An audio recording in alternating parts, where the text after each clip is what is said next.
Oh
Vande तां परमेश्वरीं भगवतीं बुद्धिं प्रदा शारदा।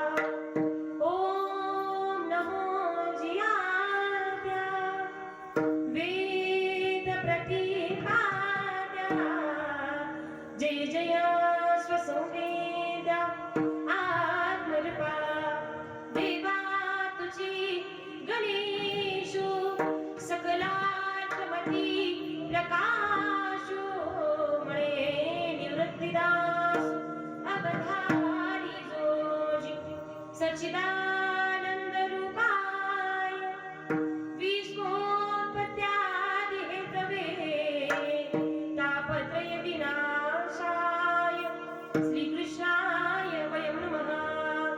श्री राधा स्वामिनी मैं राधे जी की दास जन्म जन्म मोहे दे दियो श्री वृंदावन को वास। जय जय श्री राधा रमण जय जय नवल किशोर जय गोपी चित चोर प्रभु जय जय माखन चोर।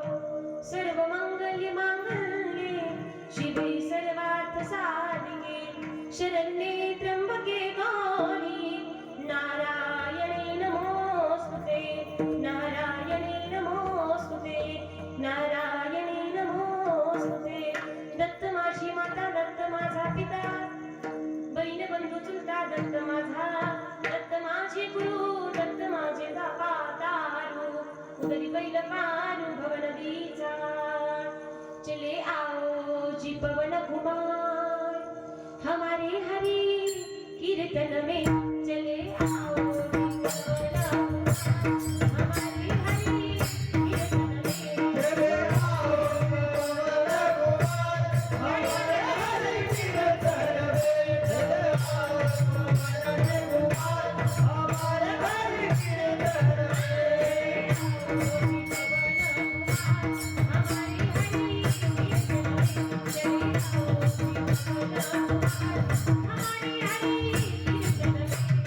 आओ पवन कुमार हमारे हरि कीर्तन में चले आओ पवन कुमार हमारे हरि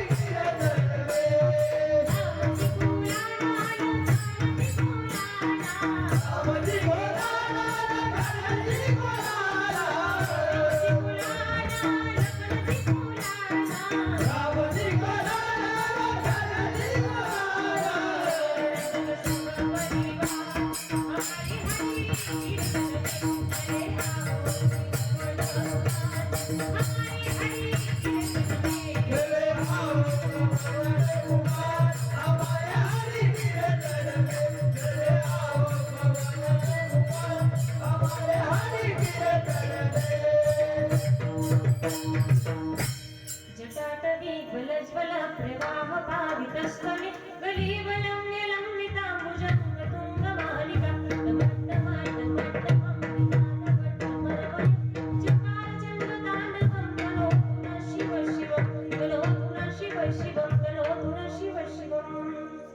हरिप्राप्तीसी उपाय दरावे संतांचे ते पाय तिन्ही साधती साधने प्रतिभवाची बंध प्रस्तुत प्राप्त प्रसंगी प्राप्त स्थळी करुणा वरुणालय रुक्मिणी प्राण संजीवन श्री विठ्ठल भगवंताच्या सेवेकरता घेतलेला अभंग, भगवंताचे लढीवाळ असणारे शांतीचे सागर प्रेमाचे आगर पैठण निवासी श्री संत श्रीमंत नाथ बाबा यांचा सुंदर असा असणारा अभंग आपण चिंतनासाठी घेतलेला आहे.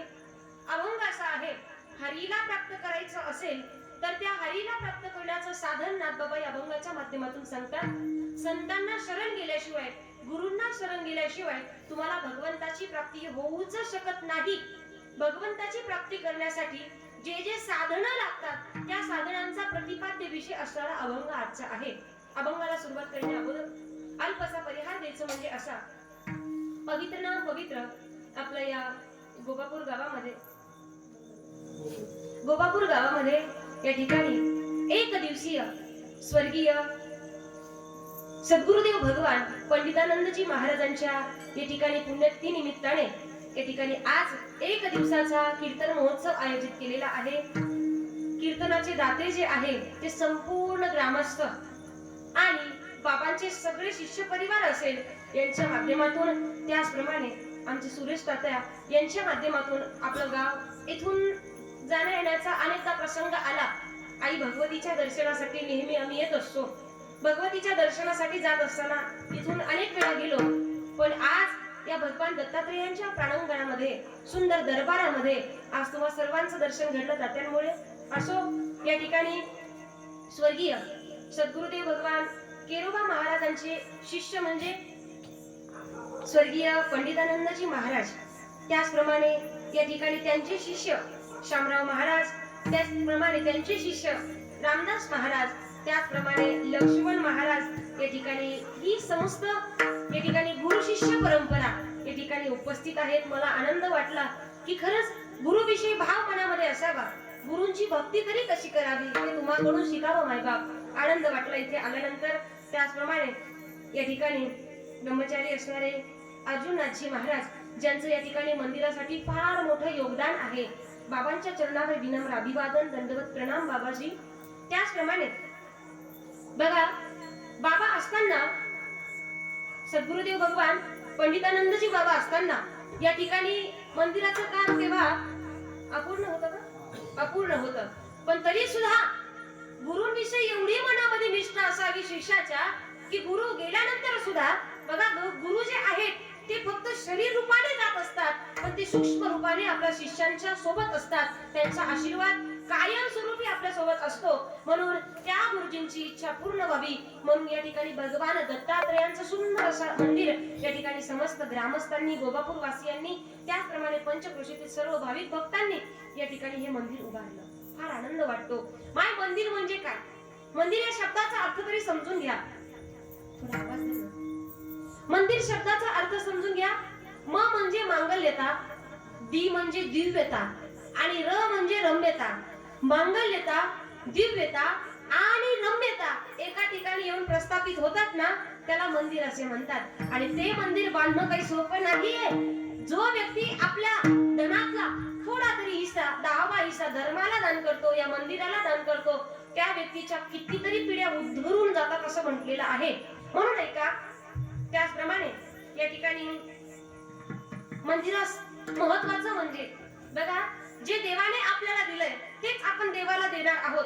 आपल्या या जगामध्ये काही नाही आहे. आपण खाली हाताने आलोय, भाग्य घेऊन आलो आणि कर्म घेऊन आपल्याला जायचंय. पण ऐका, जे देवाने आपल्याला दान दिलंय त्याच्यातलं कमीत कमी देवाला तरी दान दिलं पाहिजे. पण लोक मंदिरात जातात, देवासमोर उभे राहतात, देवासमोर दानपेटी असते. ऐका, देवाच्या दानपेटीमध्ये सुट्टा 1 रुपया टाकतात, पण त्या 1 रुपयाच्या बदल्यात किती सारं मागतात?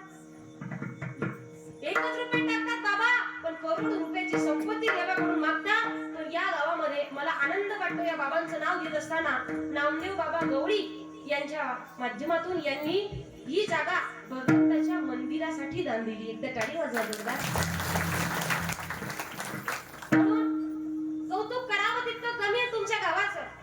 अर्थात गावात लोकसंख्या किती असेल तरी अंदाजे 800 ना? किती? 1800? 800च आहे का? बरं ऐका, 800 लोकसंख्या आहे.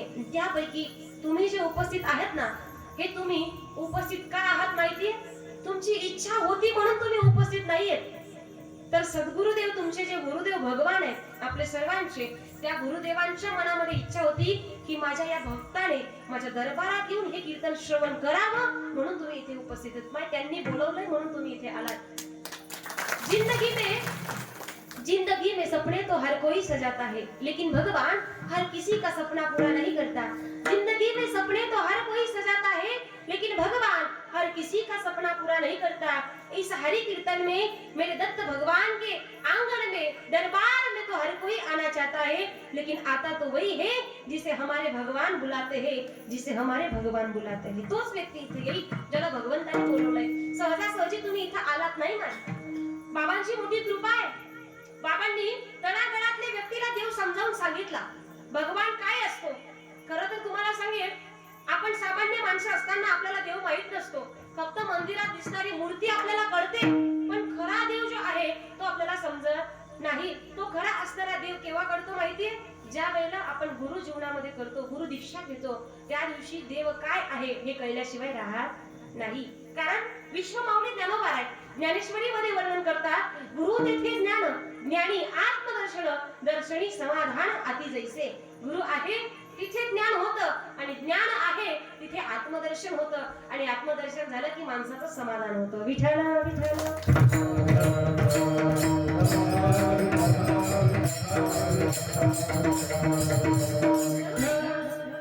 पुढे आपल्याला गुरुजींचंच महात्म्य सांगायचं, पण तत्पूर्वी या कीर्तनासाठी उपस्थित असणारे दिनेकरी बाबा, तुमच्या चरणावर प्रणाम. त्याचप्रमाणे या ठिकाणी आनंद वाटला. दोघही भाऊ आहेत का? मित्र असावे तर असे की आपला मित्र पुढे जावा. म्हणून मी वादन करताना सुद्धा पाहते, हा दादा वाजवत असताना हा शांत बसून घेतो. म्हणजे कधी कधी जीवनामध्ये मित्र आपल्याला मिळतात, पण मागे ओढणारे भेटतात. काय म्हणते मी? ओढणारे भेटतात, पण पुढे नेणारे मित्र कमी आहेत. टाळी वाजवा एकदा या दोघांसाठी. फार सुंदर वादन आहे. काय नाव दादा? देवानंद दादा. त्याचप्रमाणे दीपक दादा. सुंदर असं वादन आहे माझ्या भावांचं. या ठिकाणी उपस्थित झाले, धन्यवाद दादांनो. त्याचप्रमाणे हरिभक्तपर्यंत गायनाचार्य केशव महाराज या ठिकाणी उपस्थित आहेत, तुमचे धन्यवाद. त्याचप्रमाणे हरिभक्तपर्यंत वामन महाराज या ठिकाणी, मोहन महाराज. बरं, देवाचेच नाव आहेत सगळे. केशव आहे, मोहन आहे, म्हणजे बघा सगळे इथे देवाचेच नाव आहे. देवानंद आहे, देवानंद, केशव महाराज, त्याचप्रमाणे मोहन महाराज, त्याचप्रमाणे अजून गणपत महाराज. चला, काही हरकत नाही, बाप्पा पण आहेत. त्याचप्रमाणे या ठिकाणी चोपदार परत केशव महाराज व केशव महाराज. पुन्हा सगळे पंचकृषीतलेच आहेत, आपल्या गावातलेच आहेत. आपल्या गावातील समस्त भजनी मंडळ दादांना तुमच्या चरणावर प्रणाम करते, धन्यवाद. त्याचप्रमाणे आमचे चोपदार काका दोघही, कैलास दादा,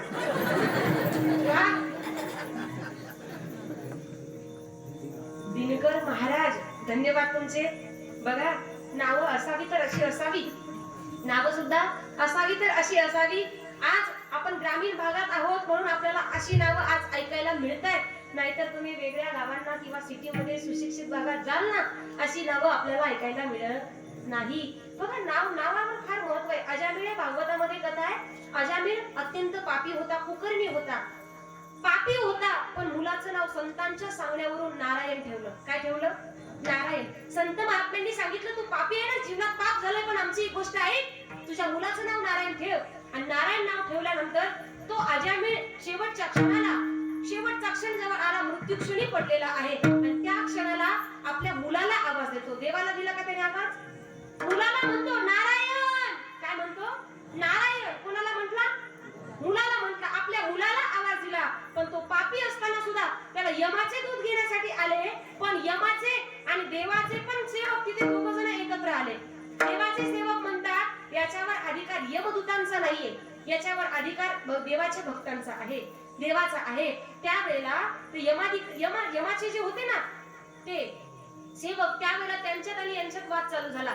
ते म्हणतात याने आयुष्यभर पाप केलेलं आहे, याच्यावर अधिकार आमचा आहे. त्यावेळेला देवाचे सेवक काय म्हणतात माहितीये? देवाचे सेवक म्हणतात आयुष्यभर जरी पाप केलं असेल पण शेवटच्या क्षणी याच्या मुखात कोणाचं नाव आलं?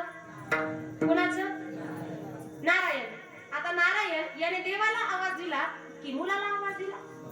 बोला ना माय. मुलाला आवाज दिला.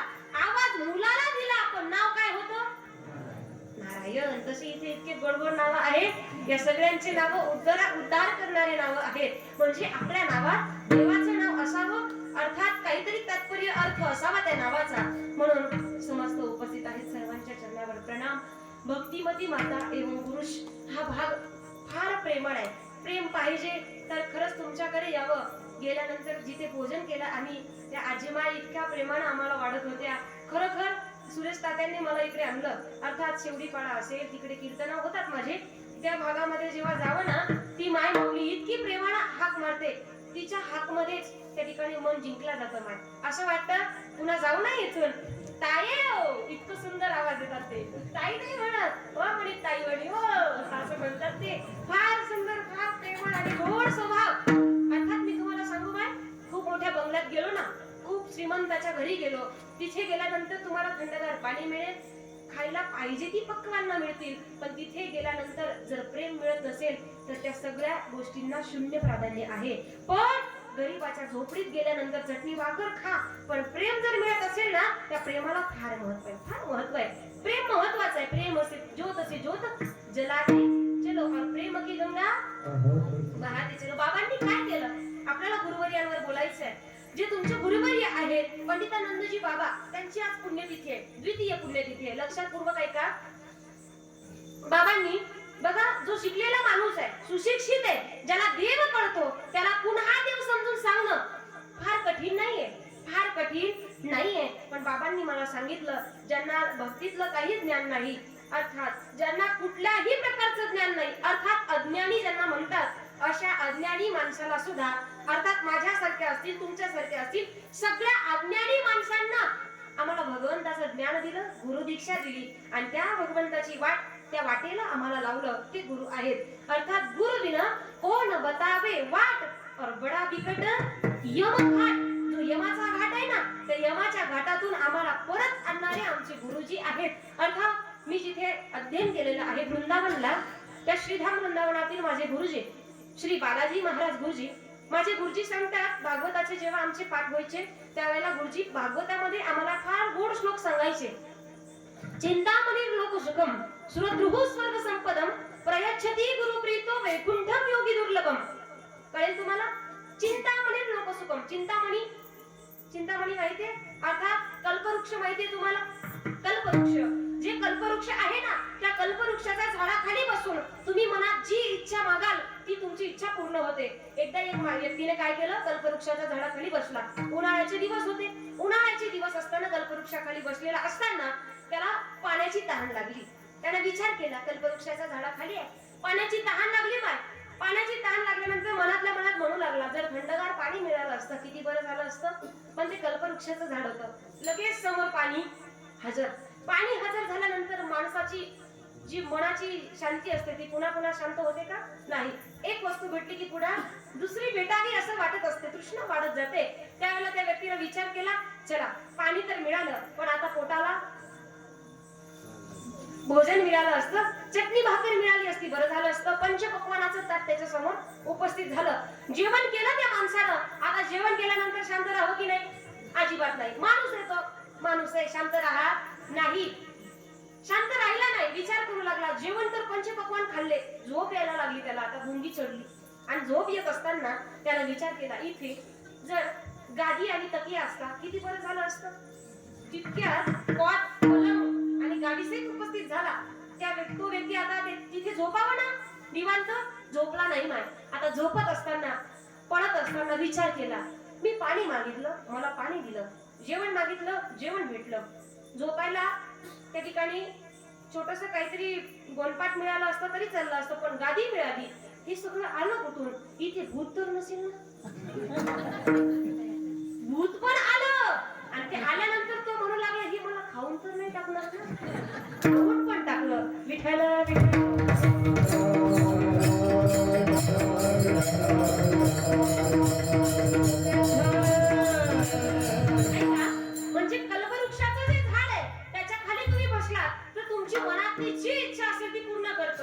पण ऐका, कल्पवृक्ष जे आहे ते तुम्हाला फक्त इथलं क्षणिक पुरवेल, पण चिंतामणी लोक सुखम सुरत रहु स्वर्ग संपदम प्रयच्छति गुरु प्रीतो वैकुंठम योगी दुर्लभम. अर्थात गुरुजींची जर तुमच्यावर कृपा झाली, काय म्हणते मी, गुरु कृपा त्याच्यावर झाली, गुरु कृपा झाल्यानंतर त्या व्यक्तीला जे देवादिकांना, साधू संतांना किंवा जे कित्येक हजारो वर्ष तपश्चर्या करतात, हिमालयामध्ये तप करतात, त्यांना जे वैकुंठ प्राप्त होत नाही, ते वैकुंठ प्रयच्छति गुरु प्रीतो वैकुंठम योगी दुर्लभम. जे योग्याला सुद्धा दुर्लभ आहे, संन्यासाला सुद्धा दुर्लभ आहे, जे योग्याला दुर्लभ आहे, जप तप करून सुद्धा जो भगवान प्राप्त होत नाही, जे वैकुंठ आपल्याला प्राप्त होत नाही, प्रयच्छति गुरु प्रीतो वैकुंठम योगी दुर्लभम, ते वैकुंठ आपल्याला केवळ गुरुजींच्या कृपेने प्राप्त होत असतं, केवळ गुरुजींच्या. म्हणून गुरुकृपा जीवनामध्ये फार महत्वाची आहे आणि ती गुरुकृपा तुम्हा सर्वांवर झाली म्हणून तुमच्या जीवनामध्ये कुठल्याच गोष्टीची कमतरता नाही. ऐका, माणसाची कधीच मनाची शांती होत नाही, माणूस समाधान होत नाही. जो पायी चालतोय ना त्याला वाटतं मी सायकलवर चालावं, जो सायकलवर चालतोय ना त्याला वाटतं मी टू व्हीलरवर चालावं, मोटरसायकलवर चालावं, जो मोटरसायकलवर चालतोय ना त्याला वाटतं मी फोर व्हीलर मध्ये जावं, आणि जो फोर व्हीलर मध्ये आहे ना मोठ्या गाडीमध्ये त्याला असं वाटतं मी वरतून जावं. बरं, आता वरतून जाणाऱ्याला काय वाटावं, मी अजून वाटतं का कधी? बरं, मनाची शांती होत नाही माय.